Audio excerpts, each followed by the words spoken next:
What's going on YouTube? AlphonZeus, the team Gradelock. Going to be providing you with a deck profile. I know it's been a while since I recorded some actual trading card game content, but let's start it off with Weiss Schwarz. I'm kind of like the only guy in my team, or at least my local game on, that plays Weiss Schwarz competitively. So right now I'm going to show off the Husbando Levi deck that I've been playing for the past few months before I took my break off to study for the LSATs. I've done kind of 50-50 with it. I am open to considerations, especially with some of the new stuff that has launched while I was away, such as Love Live and Kantai, and most recently Haruhi. So let's start off with the level zeros. First, I run Over Fastidious Personality Levi. This guy is definitely a good turn 1 play if I'm going first. He's a 4,000 power, and when he enters play, so when he's placed on stage from hand, I mill the top 2 cards. And if there's a climax among them, he comes in rested. So usually I want to be able to generate that first stock, especially if in case I get rushed to level 1 on turn 2. But if I don't, then I can at least move into the back to save him from any suiciders. In mid to late game, he's actually pretty useful for just milling out the deck, because this deck really focuses on compression heavily. I probably refreshed at least twice or so with this deck, especially with the amount of stuff I've used to search, mill, etc. And this guy's definitely a great, 4K base, which is definitely good and fodder for anybody that I would go up against if they have level 0 reversers, stock suiciders, or whatnot. So this guy's definitely good. I like to keep him at 2 for that because I don't want to mill the deck too much. Next up, I have Honor on the Battlefield Aaron. This is the trial deck card exclusive. This guy is definitely one of the best utility cards in Attack on Titan at level 0, because pretty much when he direct attacks as his first skill, you give 1,000 power to somebody else. Oh, actually 15 power. My bad. 15 power to another character. So in case you want to give one of your weaker characters a boost, or if you want to try and crash into a character that normally would thought just to be into instead of a crash into, or kind of have it suicide each other, I guess. I'm sorry, I'm not too familiar with the terminology, but at least the second skill is what's the most useful for, where he's a stock suicider. So on reverse, if the opponent is a level 0 or lower, pretty much you get to put that character to the top of the opponent's stock, and you put the bottom card into the waiting room. Of course, this can go a little bit RE if the opponent would drive check a climax to put into stock, so literally the climax would be in the waiting room there. Sometimes it's really just to get rid of some level 0 characters, especially those like Hibiki from Kantai Collection, and it's definitely useful because a lot of those cards, and Hibiki is the most popular one from what I know, but there are other stuff like Fairy Tail and I'm trying to think, maybe SAO, that would have characters that would activate on reverse or whatnot. So this guy's definitely good. I would bump him up to 3, but I'm trying to figure out who I would take out for it, because him at 3 is definitely useful to get. Next, I play 2 of Violent Ripples Levi. This guy is 500 power base, and one of the most useful skills that he has is that when he's placed on stage, you pretty much choose one of your opponent's characters on the center stage, and you give it minus 1,000 power. So right off the bat, you pretty much get to take out some nasty level 0s that would probably change up the game or set the pace for your opponent. Especially if I'm going up against a mirror match and I see Honor in the Battlefield Aaron there, I can simply just drop Violent Ripples Levi and send it to the waiting room, because once the power of a character would hit 0, it automatically hits the waiting room. So I definitely like it for that effect, as well as if I needed to guarantee that my character won't be reversed when I frontal attack, for the units that I will explain later on. So he definitely comes in handy as a booster, and of course a global 500 to all the core characters is definitely a nice thing, especially how 500 power can definitely determine if a character will be reversed or not. Next up, now these level 0s will be mostly for utility, the next section. So I guess mostly utility such as searching. Right now we have number 1 oddball Hanji. This goes at the base 2,000 power, and she's probably one of the best staple cards in almost any build on Attack on Titan, because pretty much what she does is that she when she comes placed on stage, pay 1 stock and discard from your hand, search out for any core or Titan character. So it helps to, if you have a lot of climaxes out in your opening hand, or if you want to get the pieces ready for the Levi squad, which pretty much what this deck is revolving around, Hanji can definitely help you out. And at 2,000 power, she can definitely serve as a foil, or just, a nice body on the field to prevent you from taking damage early on. And the hand fixing in this is definitely good, so this is definitely one of the cards that I would use to try and get the problem cards that I need. Next up, I play 104th Cadet Corps class, Krista. She's definitely one of the more notable and I guess more expensive level 0 double R's or higher in the set, because since she's level 0, I can play her if I want to, but usually I would use her along with her skill. And the skill is when she's placed on stage from hand, and same with Hanji and and over Fastidious Levi.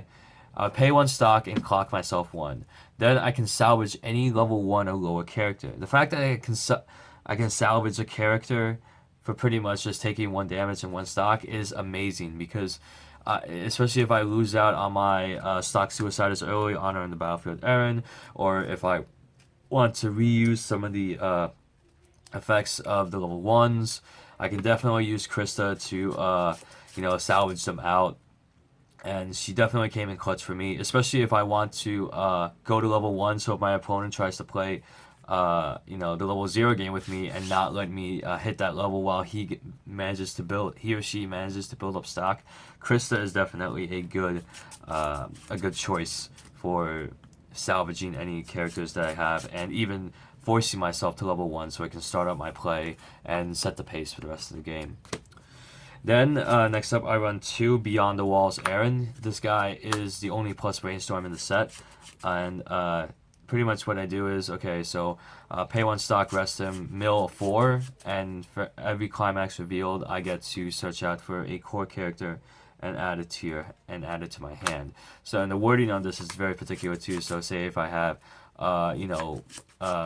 3 cards in, if I mill the last 4 cards of my deck through his skill, pretty much I can just shuffle the deck back and I search out for every instance. So it's a nice wording on that. And of course, during my turn, the middle position of my center stage will get an extra 1,000 power. So it definitely helps to keep an aggro mid-center. And he helps to add more cards to my hand for advantage. So if I would use hand on core or whatnot. So plus brainstorm's definitely useful, and making sure I can mill the deck out even further so I can refresh and get my climaxes back in. Then the next ones are going to be 1-ofs. I use these because the amount of search power and mills that I have in this deck, I can guarantee getting them at 1 each. So first would be actually the member Levi Squad Gunther, and I run 1 of him along with member Levi Squad Eld. Now, the reason why I want 1 of each is that I feel like running more than 1 copy of each when I have a lot of search power is definitely detrimental, because I can just draw into it, and really I would just need 1 of each in order to activate the combo. And most of the time they would either end up in my stock or my waiting room, and if I happen to get them on my opening hand, I don't mind playing them, because I can just have them, they can just crash into my character. That's okay, so I can make room for other level 0 characters that can come out on the field. And pretty much their skills is that they need each other on the board, but on their solo skills, they give the Humanity's Strongest Soldier Levi 1,000 power each.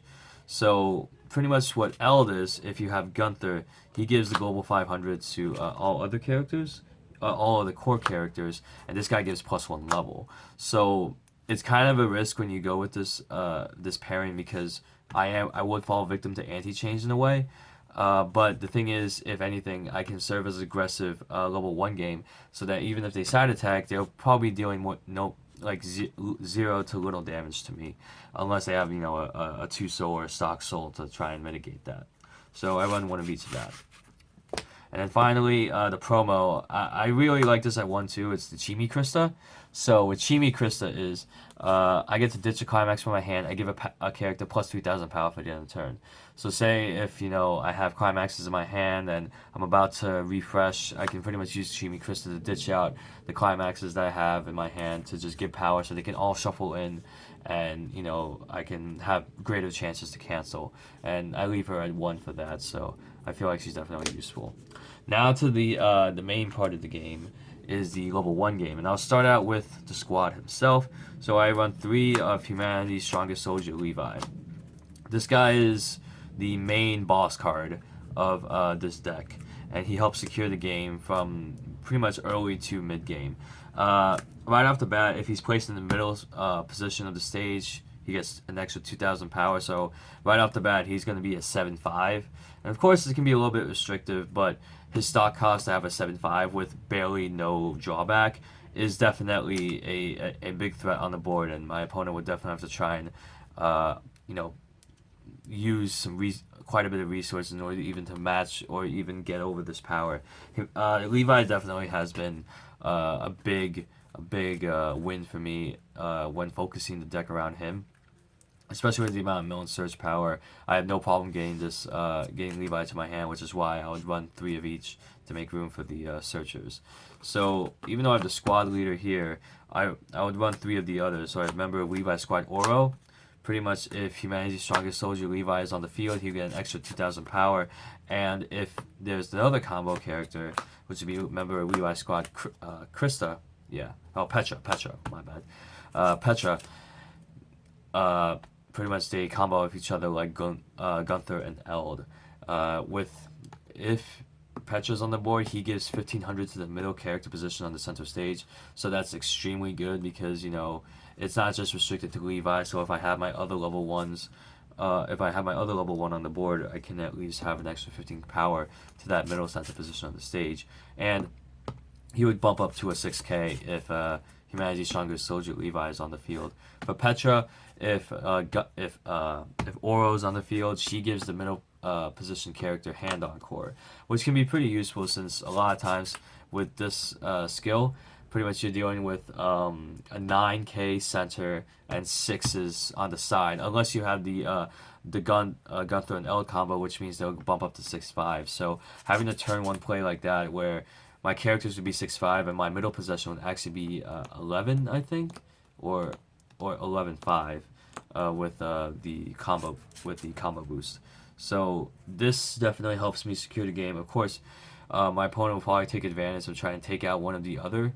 A good strategy that I've learned from Nam was that if, say, multiple characters are reversed, I can at least use the hand encore to save Levi, and then I can send Petra away so that at least Levi would still have the hand encore and I can save stock for my later plays. And that's pretty much the main bulk of the level 1. And now I can go into my backups just in case if I don't see any member of the squad or humanity's strongest soldier Levi doesn't come to me. I run 2 of Paving the Way for the Future Aaron. This guy is definitely a great level 1 backup play because, a backup just in case, because he gains 500 power for every other core character on the board. So if I have a full board, he would go up to 6/5, and he has clock on core, which is definitely a useful tool if I don't want to use stock and want to save it for later on. Paving the Way for the Future Aaron definitely helps me out with that, and being able to save stock like that, and I just take 1 damage. Of course, it's gonna be a little bit risky if I hit level 2 or whatnot, because depending on what my opponent plays, I can hit level 3 or even death, just 1 damage early. But I do like to run 2 of this guy. He definitely helps out, especially if the squad falls. I can call him out, and I can recover some sort of offense for the mid game. Now the rest of the level 1s will be events. I have Anti-Titan Device Omnidirectional Mobility Gear. This is the event backup. So if I manage to have a board where, say, my Levi has been bounced back and literally all my other characters would be kind of sitting ducks to my opponent's level 1 plays, the skill is, okay, after my character gets frontal attacked, play it, I get to search my character. I get to search my deck for a core character, add it to my hand, and then ditch a card from my hand. And then after that, I would be able to move one of my characters to an open position on the center stage. So my opponent would literally have to try and play around it so that at least they can hit all of my try and reverse my characters. But this one definitely saved me the stock or the clock on core for Aaron. Uh, it's been coming in clutch, although that I've had some trouble trying to find use for it because usually I would sit on a full board. I guess this mobility gear would be used as kind of a just in case if I get bounced or I just happen to have an open spot that I can retreat to. And the last level 1 card that I would run is Biological Research. It's the Junketsu clone from Kill la Kill, except this time I get to look at the top 4, and I get to add a core character to my hand. So, and with this, I get to even put all the cards into the waiting room, so it helps me accelerate through the deck faster and getting out cards. So I would mill Oro and other members of the squad in there while trying to get the key cards that I would need, such as the Humanity's Strongest Soldier Levi. I like this guy at 3 because he fixes my hand and it helps accelerate through the deck at such an insane pace. Now, since this strategy would help me out with the level 1 game, my level 2 game isn't that much of a big support. I actually only run 5 level 2 cards, and literally the only monster, or at least in this case the character that I run that's mostly a character, would be Beyond the Walls Levi. With this card right here, he's an early play level 1 if I have 4 or more characters on the field. So literally I can have him on turn 1 if I so wish, if I don't have Humanity's Strongest Soldier Levi up. So his skills would involve, if all my characters are core characters, he automatically gets boosted to 8k power, which is definitely awesome for a level 2. And of course, during both of the battles where he is attacked and when I attack, both players cannot use backup cards from their hands, so I can only use event backups. This guy's definitely been good for aggression, and if I feel that my opponent would have an early play, I would just, an anti-change backup, then I can have him on deck to make sure that I would keep him on the field, because he's definitely a useful ally to have. If the squad falls, or if I don't happen to draw into Humanity Soldier Levi, I can use him as a tactic to get out. And then the others are pretty much one-ups. So first would just be the remaining character, which would be Cold Stare Levi. He's a 3000 power backup, and when I use this character's backup, I get to mill top 3. So it follows a theme where pretty much almost at every level, I would be able to mill cards to my graveyard and accelerate through the deck and refresh faster to try and get the Climaxes back in, because this deck would definitely go through quite a bit. And the 3000 power helped me out quite a bit. Other times I can just use it as a character to use for my late game when I use the level 3 Levi. The 3000 power boost is definitely good, and plus milling cards to try and get through your deck faster is definitely helpful. The other one of would be Titan Power. So this is a 2-1 event backup. It gives 4000 power, and when the character that I have boosted, when it reverses the opposing character, it would send it to memory. So in some decks that revolve around the memory, this can be a little bit of an edge for them, but other times if I need to get rid of a problem character, I can definitely use Titan Power for it. Of course, with the events, I can't really search them out. I can usually just do it on the draw or the clock and draw, but at least I can try and get some sort of recovery going in case that they do have the power to beat over my characters. And the last event I have is Lesson. Lesson is definitely one of my interesting cards that I like to tech in of, which is pretty much I would give 4k power to a character that would extend until the end of my opponent's turn, so the character would keep the 4k power. So this is definitely useful if, say, if the Levi squad is still up, I can use it on, say, an Oro or Petra, so it would be less likely for them to be reversed. And of course, even after you use this guy's skill, you automatically go into the stock, which is definitely helpful in this regard, because I can't tell you how many times that lesson has saved me, especially in terms of stock, when I hit my level 3 game, which is where a lot of the plays happen after the Levi squad will fall. So now I'm going to be moving on to my level 3s. First, I'll go over the 1-ofs, actually. The 1-of and then 2 and 3. This will be Resisting Fate Aaron. He's actually an early play, so if my opponent has a level 3 character, he gets -1 level, so I can play him at level 2, which you can see the theme quite a bit. And on play, if his attack gets cancelled, I get to burn 1. And then he gains 500 power for every other character, so he can boost up to 11.5, which makes him a pretty good threat on the board, and that base 2 soul can definitely help me out. The burn has definitely been, I guess, hit or miss. It's kind of like if I already have him, if I already played him, it's pretty much I won the game already. Or if I play this guy, then I hope to God that, you know, he doesn't cancel, and if he does, I can try and see if I can burn out the climax. Attack order has definitely been interesting with him, especially if I just played him.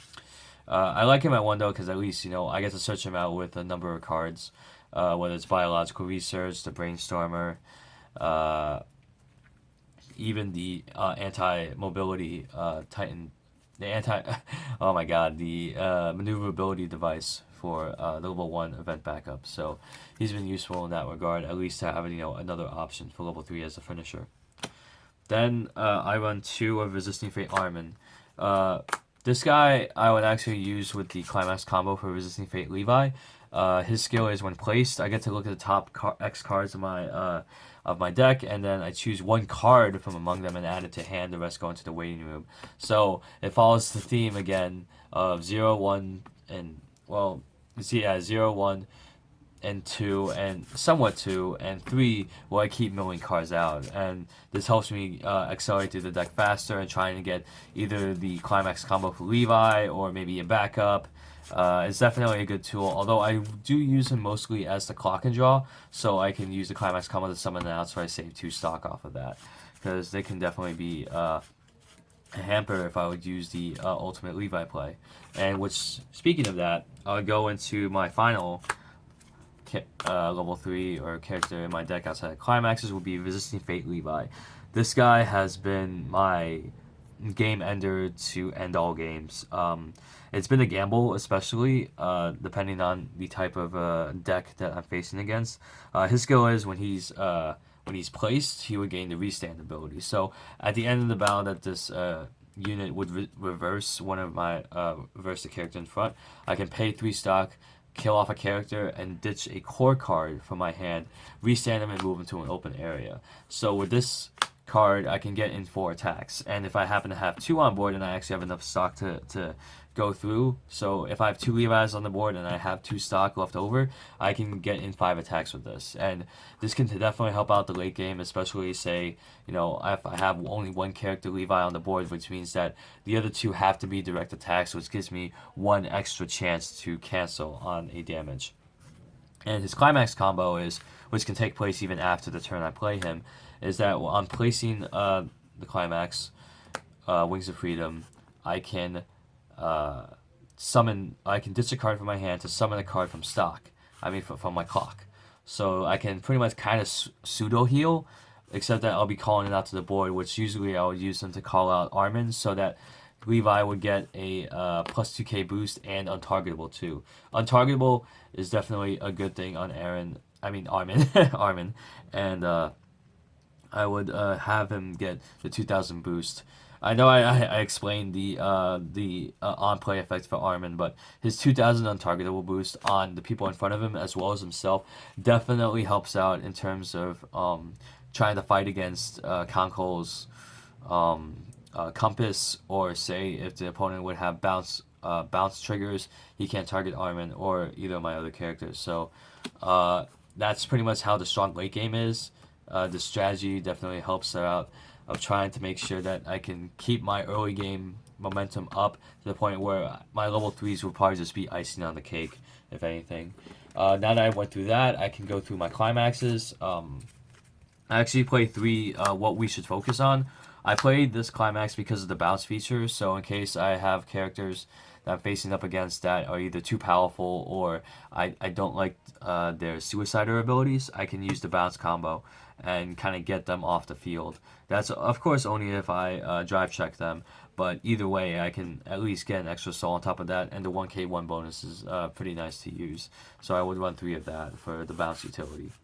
Then I would run 2 of Special Operations Squad, which is a combo for Humanity's Strongest Soldier Levi. It is a green stock soul, so it's definitely useful for me to help build up stock for the late game, or say if I want to keep my Levi squad on the field for another turn, it helps me pay the 3 stock encore for my Levi squad members.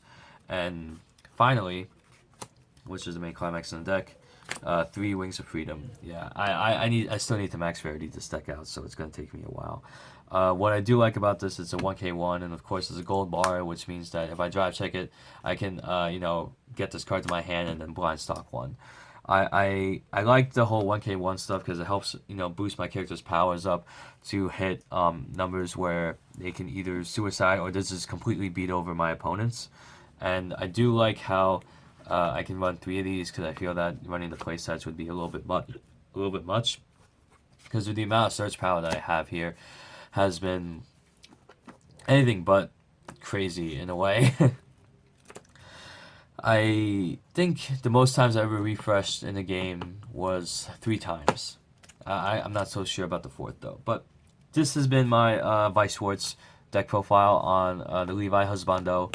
I look forward to using this deck for the next coming months, and with the Season 2 of Attack on Titan that's supposed to be out, I guess, this year, I'll be looking forward to hopefully getting more support so I can help refine this deck to make it even better. But if you have any other comments or suggestions as to how I can build my deck better, or if you have any max rarity cards that I can use, as you can see from some of my cards, I still have, some normal cards in there, so I want to max rarity out this deck really badly. So, that's it for me. My name is AlphonZeus at Team Gradelock. I hope that you've enjoyed this deck profile, and I will see you later. Take care.